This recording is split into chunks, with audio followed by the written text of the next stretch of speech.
Hello, welcome back. Today I'm doing something different. I'm going to talk about a lecture called The Image of Man. One of you asked me what were my thoughts about God, and since I was already preparing myself for this video, I thought it was a good idea to mix those two things. Okay, here we go. The Image of Man was a lecture that British philosopher Alan Watts gave in the 70s. Best known for popularizing Eastern philosophy to the West, Watts presents in this talk a comparison between two belief systems that have influenced our civilization. Human beings have always wondered who they are, what is their purpose in this planet, how did existence manifested, and what is the purpose of it all. In this quest for truth, certain beliefs have pervaded and filtered throughout societies and time. Watts explains the logic behind two of the most influential ones, the Judeo-Christian ceramic model and the Hinduist dramatic model. But before we get into that, Watts presented another definition for the word myth. Commonly used to signify a falsehood, a lie, or an unsupported or incorrect belief, myth has also another more subtle meaning. Myth also means a metaphor, a comparable example without technical rigor, by which man is able to explain something. For example, when you want to understand electricity but you are not familiar with the technical language surrounding it, one could use the water currents in order to explain the flow of electric ones. Similarly, if you wanted to explain the expansion of the universe to someone without such scientific understanding, one could paint white dots on a black balloon and then inflate it to simulate and explain the actual expansion. The crucial idea of this is that obviously a water current isn't the same as an electric one, and neither is a balloon the same thing as an expanding universe. They're not the same, but they're something like it. It's a way to explain vastly more complex phenomena through simpler images. Myths can then be understood as images that represent complicated issues or ideas, like the expansion of the universe, life, or existence itself. The other thing is that it's important to know that the belief systems presented in this lecture that Watts gave were taken on the understanding and promulgation of the popular level, meaning that this is not the only interpretation, but it's the most common one that is found around the world. The first of these two great myths or models is the ceramic model. In this view of the world, an entity called God created the universe. In the world, man, much like a potter, creates or makes pots and clay figurines. Man is made out of the dust of the earth, and after this, God blew the breath of life, or the soul, into man, and that made him alive and conscious. God is seen as a personal being, a living, intelligent spirit. Man, by contrast, is not seen as a creator, but as a creation, made in God's image, but different from God. The creature is no God, and it's less than God. This is important because this created what we know as a soul-matter duality. Now, what are the consequences of seeing the world as an artifact? Man followed this view as a way of understanding the universe, as a technical accomplishment. And if the universe was created, then there must be a blueprint for understanding God's creation. Throughout history, the purpose of man was to explain how the Creator did it. This went on up to a time where people no longer believed in the Judeo-Christian tradition. In the 18th century, people began realizing that in order to explain nature and all phenomena, the variable of the creator wasn't at all necessary. So scientists dropped the idea of the creator. This means that if you're a Christian or a Jew, you believe that the universe is an artifact, a creation of the intelligent spirit called God. But if you're an atheist or an agnostic, you may have disregarded the variable of God and replaced it with another, what's called an automatic machine, a blind mathematical process. But there's a catch. When the intellectuals of the 18th century dropped the idea of the creator, they inadvertently kept the image of the artifact. They killed the idea of the intelligent spirit, and the soul by extension, but they kept the idea of matter provided by the soul-matter duality's notion, meaning that the properties and assumptions of matter, which saw it as a dumb, mindless clay, was preserved. Man in this myth is seen as a creation in the fully automatic model.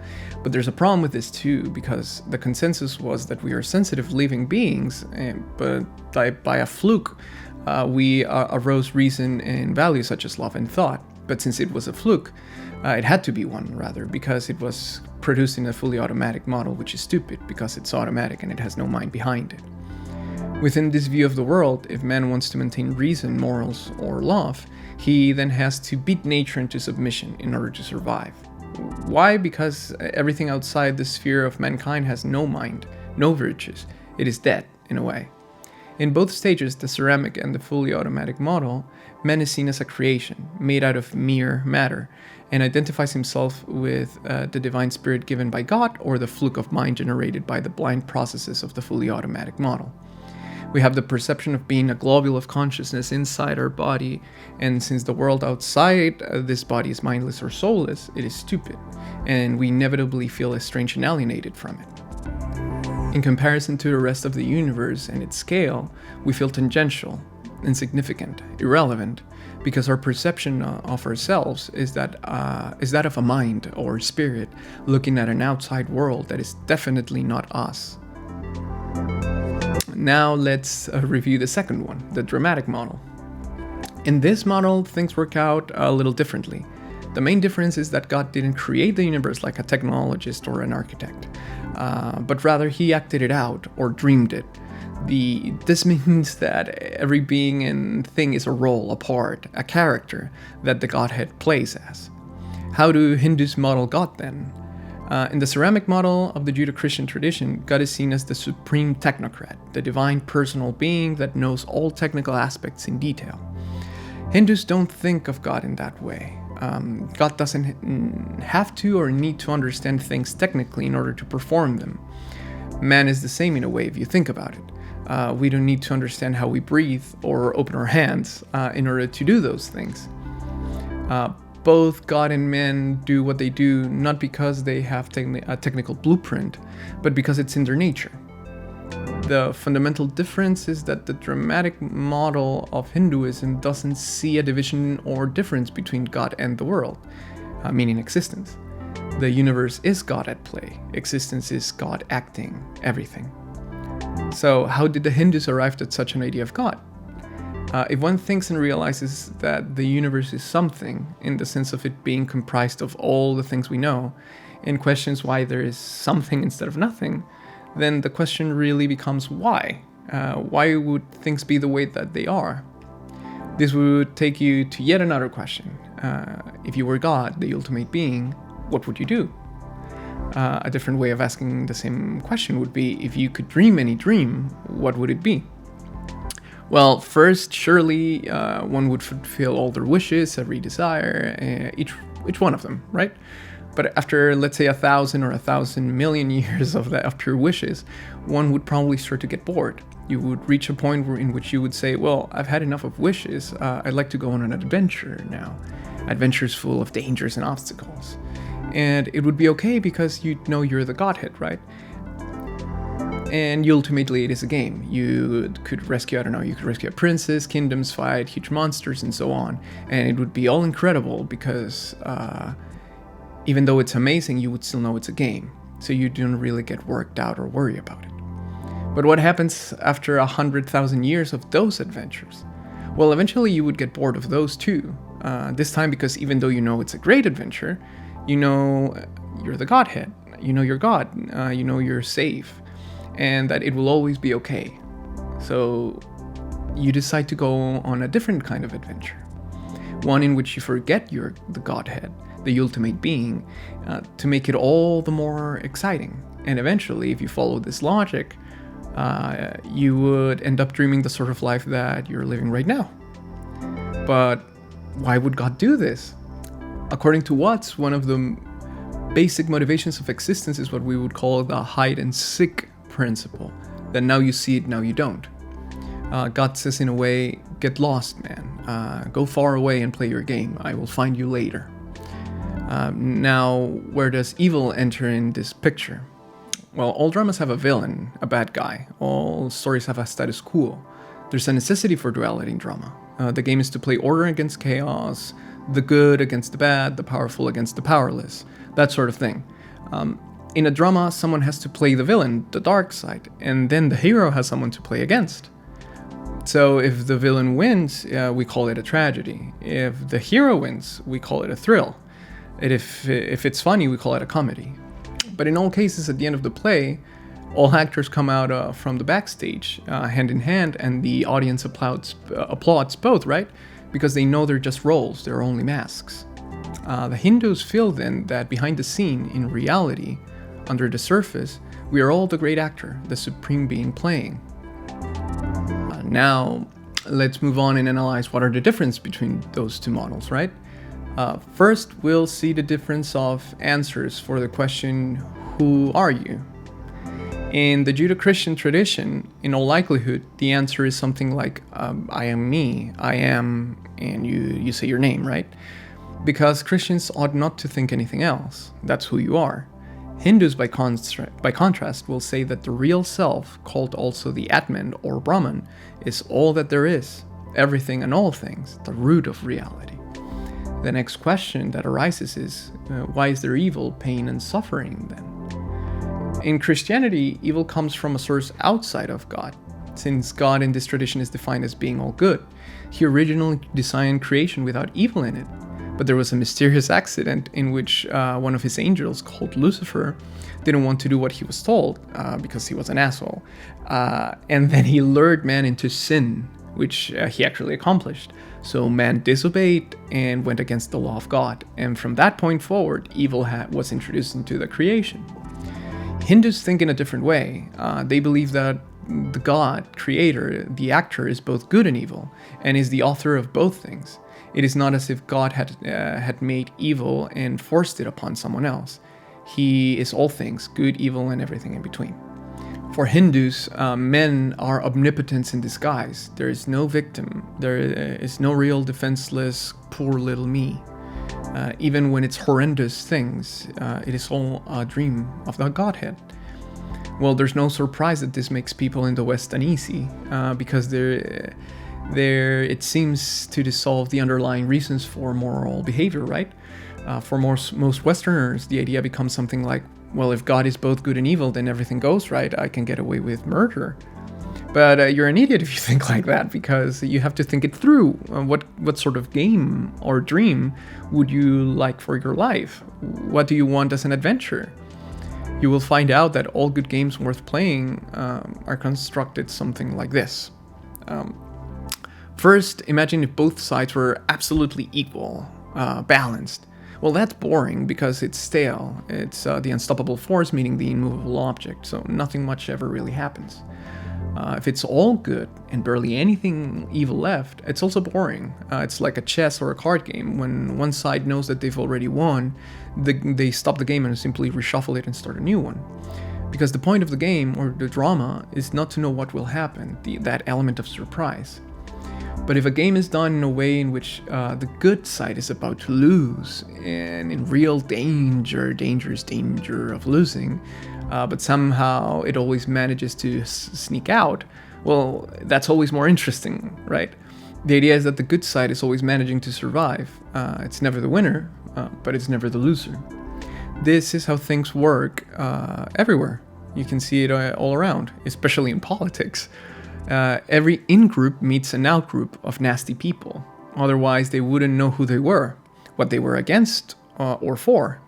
Both sides need each other in order to exist or to know who they are, what they stand for, what they fight against. That is why the whole idea of love thy enemy is so important. It is crucial to respect your enemy. If you don't, then you don't understand how to engage with them, how to play, and things get out of control and everybody blows up. Well, those were some of the difference, but now let's try to see if those two visions of reality can be put together. Well, it seems that if you're a Judeo-Christian person, one of the maxims you have is that you're definitely not God, so this excludes Hinduism. But let's go back and take another look at Judaism. So if Judaism is true, can Christianity be true? Well, no, because one of the things Jewish people could not admit was that Jesus Christ was God. That was unthinkable for them, that man could become God made flesh. But if Christianity was real, could Judaism be true? Well, in this case, yes, because all Christians are Jews plus something else. In this case, their belief in Jesus Christ. If then Christianity is true, can Hinduism be true? Well, no, for the reasons that we've seen. Jesus was God, but you're not, and I'm not. But if Hinduism is true, can Christianity be true? Well, yes, because it can include Christianity like Christianity did with Judaism. You ask how? Well, you have to ask yourself what would be the attitude of a Hindu person in front of a Christian Orthodox. And what said that he would say something like, bravo. Like, in this Christian soul, God is playing an extraordinary game. He really feels and believes that he is not himself. And not only that, but that he has only one chance to prove that he deserves to be saved or be damned for eternity. He has to choose those two options, and he's not even sure how to do it. The Hindu sits there watching all of this, and he is fascinated by the Christian's reckless gamble. It is a beautiful game that he's playing. The Christian doesn't know it is a game. The Hindu suspects it is, and he admires it, but he isn't quite as involved as the Christian counterpart. The Christians take it absolutely seriously. Darkness must be destroyed by any and all means. For Hindus, even though they do take care of their lives, they know that life in itself is not ultimately serious, and that's a big difference. Essentially, one view sees the world as an absolutely serious spiritual and existential gamble, and the other sees it as a play of the Godhead. So the idea here is that both myths are trying to point towards something in reality that, of course, is way more complex than that. It's not that life is a dream or that it is this gamble between good or bad. That's the difference between being a literal or a fundamentalist believer and a more nuanced one. It depends what you think is true. But what Watts was trying to explain was that according to the modalities of belief that one has, their interpretation of what life is in itself changes. And that's why it was so important to actually analyze what were the underlying systems that we use in order to understand reality. Most of us are actually living in a combination of the ceramic model and the fully automatic model, the first two I talked about. And they work to an extent, but they are at odds with certain aspects, crucial and fundamental aspects of reality.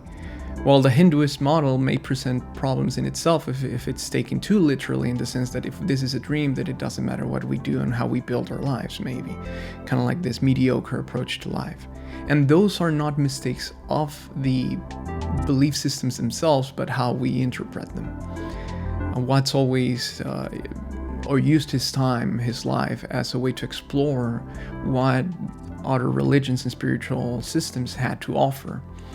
And there's other talks that I will use of him in order to explain topics such as this. But I thought this was a great way to explain or to see how beliefs can be so different, and how can they inform us. Well, that's it, and I hope you had a good time and you learned something. Please let me know what you think, and if you have any comments about it, if you have any questions, or if you would like me to talk about something specific, just comment down below. Don't forget to subscribe if you liked it, and I'll see you next time.